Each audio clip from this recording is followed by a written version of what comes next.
Now, when you start your journey and you start hacking into your subconscious and you start replacing your old paradigms with new ones that are going to serve you better, you have to go the whole hog. Because if you don't, on any self-transformation journey, you're going to be like the convict that breaks out of jail, but they haven't made it out of the prison grounds yet. So imagine this, you're in a cell, you manage to break out of the cell, and now you're creeping along the wall, and the guards are looking for you, you can hear the sirens, the searchlights are going, the sniffer dogs are out.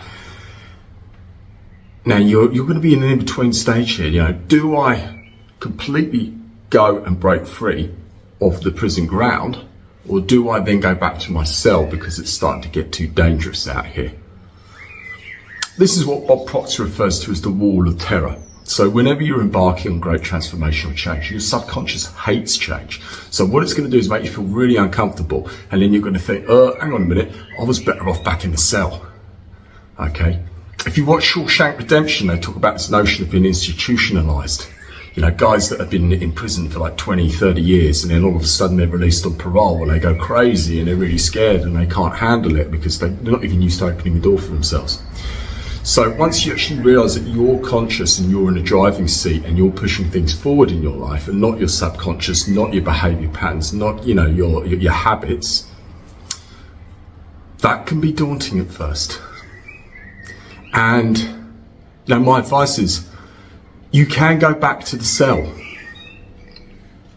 for a while and then you can try and break out again.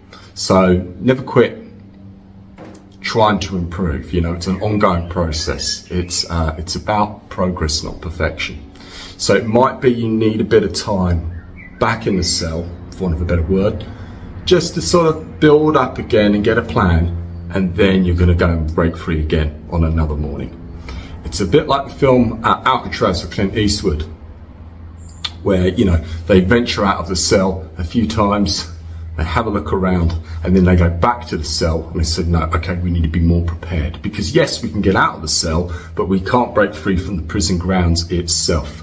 And this is what happens when we're breaking out of our old behavior habits.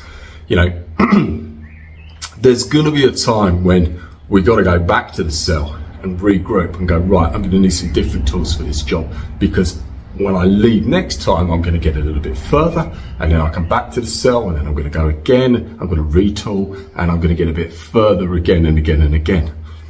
Okay? And with repetition being such a beast, if you keep doing this, you're going to find you spend less time in the cell, and you get further and further away from the cell, or indeed the prison ground itself altogether. All right? So keep going. Best of luck.